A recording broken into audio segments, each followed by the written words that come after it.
ശ്രീ വസന്ത് സിറിയക്ക് ഇതൊക്കെ പറയുമ്പോഴും നേരത്തെ ശ്രീ പി കെ ഗോപൻ ചൂണ്ടിക്കാണിച്ച അടൂർ പ്രകാശ് ഈ പോറ്റിയുമായി ബന്ധത്തിൽ തുടക്കം മുതൽ പറഞ്ഞ കാര്യങ്ങളുടെ വൈരുദ്ധ്യം അറിയും എന്ന് പറഞ്ഞ സമയം, അതിനുശേഷം കൂടുതൽ തെളിവുകൾ പുറത്തു വന്നപ്പോൾ പിന്നെയും ബാക്കിലോട്ട് കുറച്ച് വർഷങ്ങൾക്ക് അറിയും, അതിന് പിന്നെയും തെളിവുകൾ പുറത്തു വന്നു, പിന്നെയും 6-7 വർഷത്തെ അറിവുണ്ട്. ഇപ്പം ബന്ധുവീടുകളൊക്കെ പോകുന്നുണ്ട്, അച്ഛൻ മരിക്കും പോകുന്ന പോട്ടെ, അല്ലാതെ ബന്ധുവീടുകളൊക്കെ ഒക്കെ പോവാണ്, പരിപാടിക്കൊക്കെ പോവാണ്. അപ്പോൾ ഇത് അത്ര പെട്ടെന്ന് അടൂർ പ്രകാശിന് പറഞ്ഞങ്ങ് എസ്കേപ്പ് ആക്കാൻ പറ്റുന്ന ഒന്നാണോ ശ്രീ വസന്ത് സിറിയക്ക്? അല്ല ഹാഷ്മി, അതിന് ഉത്തരം പറയാം. അതിന് മുമ്പ് 2 കാര്യങ്ങൾ. ഒന്ന്, പി കെ ഗോപൻ പറഞ്ഞത് ഞങ്ങൾ മാധ്യമങ്ങളെ അങ്ങ് പേടിപ്പിച്ചു കളഞ്ഞു എന്നാണ്. ഇറച്ചിക്കടയുടെ മുമ്പിൽ നിൽക്കുന്ന പട്ടികൾ എന്ന് 4-ാം തൂണിനെ വിളിച്ചത് ആരാണ് എന്ന് അങ്ങേക്ക് അറിയാമല്ലോ.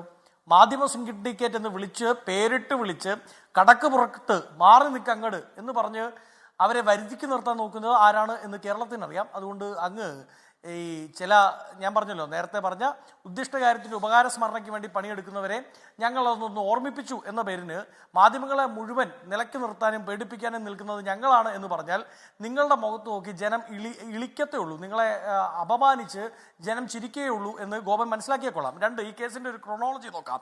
അതുകൊണ്ട് തന്നെയാണ് പോറ്റി വെളിയിൽ വന്നതിനെ പറ്റി ഞങ്ങൾ വളരെ കൃത്യമായി ആശങ്കപ്പെടുന്നത്. 1, പോറ്റി അറസ്റ്റ് ചെയ്യുന്നു. പോറ്റിയാണ് എൻ വിജയകുമാറിനെയും പത്മകുമാറിനെയും ചൂണ്ടിക്കാണിക്കുന്നത്.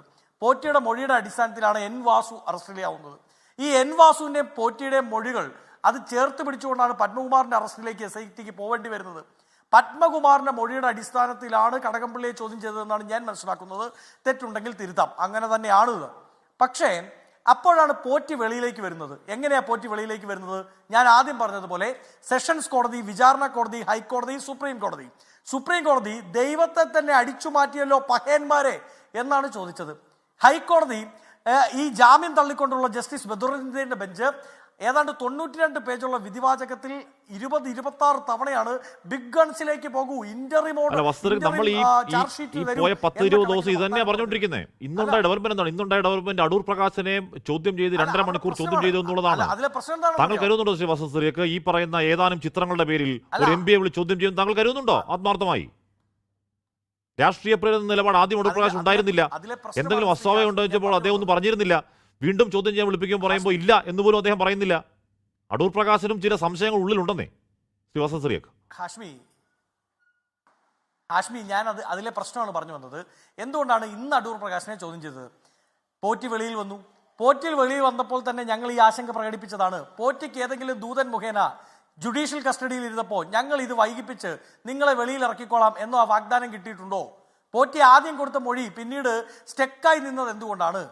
പോറ്റി ആദ്യം വിളിച്ചു പറഞ്ഞ പല കാര്യങ്ങളും പിന്നീട് മുമ്പോട്ട് പോകാഞ്ഞത് എന്തുകൊണ്ടാണ്?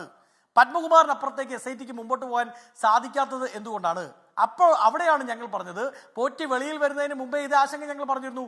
പോറ്റി വെളിയിൽ വന്നാൽ സ്വാധീനിക്കപ്പെടാൻ സാധ്യതയുണ്ട്. പോറ്റിയുടെ മൊഴിയാണ് ഈ കേസിലെ ഒന്നാമത്തെ ബേസ്. ആ ബേസ് വെച്ചുകൊണ്ടാണ് SIT അന്വേഷണം മുമ്പോട്ട് പോയത്. അതുകൊണ്ടാണ് ഞാൻ ആ ക്രോണോളജി പറഞ്ഞു തുടങ്ങിയത്, വീണ്ടും ആവർത്തിക്കുന്നതും. അപ്പൊ പോറ്റിയുടെ മൊഴിയുടെ ബേസിസിലാണ് അടൂർ പ്രകാശിനെ ചോദ്യം ചെയ്തതെങ്കിലോ ഇന്ന് അതേസമയം പോറ്റി ഉണ്ടായിരുന്നു അവിടെ. ഇനി പോറ്റിയുടെ മൊഴിയുടെ ബേസിസിലാണ് അടൂർ പ്രകാശിനെ ചോദ്യം ചെയ്തതെങ്കിലോ? അല്ല, അങ്ങനെയാണെങ്കിൽ ഞാൻ ചോദിക്കുന്നത്, ഇത്രയും ദിവസം ഉള്ളിലുള്ള ജുഡീഷ്യൽ കസ്റ്റഡിയിലുള്ള പോറ്റിക്ക് പറയാനില്ലാത്തത് ജുഡീഷ്യൽ കസ്റ്റഡിയിൽ നിന്ന് വെളിയിൽ വന്ന് ജാമ്യത്തിൽ വന്ന ശേഷം എല്ലാവർക്കും ആക്സസബിൾ ആയ പോറ്റി, ആ പോറ്റിയുടെ മൊഴി എങ്ങനെ അടൂർ പ്രകാശിനെതിരെ തിരിഞ്ഞു, അല്ലെങ്കിൽ അടൂർ പ്രകാശിനെ ചോദ്യം ചെയ്യാൻ പറ്റുന്ന രീതിയിലേക്ക് ഇന്നെങ്ങനെ പോറ്റിയിൽ നിന്ന് മൊഴി കിട്ടി എന്നതുകൂടി പരിശോധിക്കപ്പെടണം. അതുകൊണ്ടാണ് ഞങ്ങൾ പറഞ്ഞത് പോറ്റി വെളിയിൽ വന്നാൽ പൊളിറ്റിക്കലി അദ്ദേഹം കൺട്രോൾഡ് ആവും എന്ന് ഞങ്ങൾ പറയാനുള്ള കാര്യം അതാണെന്നേ.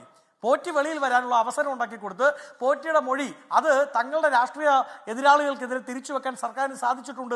ഇനി നേരത്തെ SIT പറ്റി പറയുമ്പോൾ ഞാൻ എപ്പോഴും പറയുന്നത് ഉംറ എന്ന് പറഞ്ഞപ്പം മാനത്ത് നിന്ന് പൊട്ടി വീണ കൂട്ടരൊന്നുമില്ല. പെൻഷൻ വാങ്ങാൻ, ട്രാൻസ്ഫർ മേടിക്കാൻ, എല്ലാത്തിനും ഇതേ സർക്കാരിന്റെ മുമ്പിൽ പോകേണ്ട ആൾക്കാർ തന്നെയാണ് ഈ SIT ഇൻവെസ്റ്റിഗേഷൻ. ഈ കേസ് പ്രഖ്യാപിക്കുമ്പോൾ തന്നെ സംസ്ഥാന സർക്കാർ പറഞ്ഞിരുന്നു 91 മുതലുള്ള അന്വേഷിക്കാം. അന്ന് ഹൈക്കോടതി പറഞ്ഞ ആവശ്യമില്ല, ഞങ്ങൾ പറഞ്ഞ ഫ്രെയിം വർക്കിൽ, ഞങ്ങൾ പറഞ്ഞ ടൈം ലൈനിൽ അന്വേഷിക്കണം.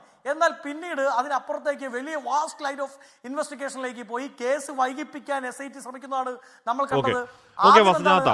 ഈ വാജിവാഹനം കുടിമരത്തിലേക്കൊക്കെ അന്വേഷണം വഴിതിരിഞ്ഞു പോകുമ്പോൾ വേണമെങ്കിൽ നിങ്ങൾക്ക് അങ്ങനെ സംശയിക്കുന്നെങ്കിൽ നിങ്ങളെ പറയാൻ പറ്റില്ല.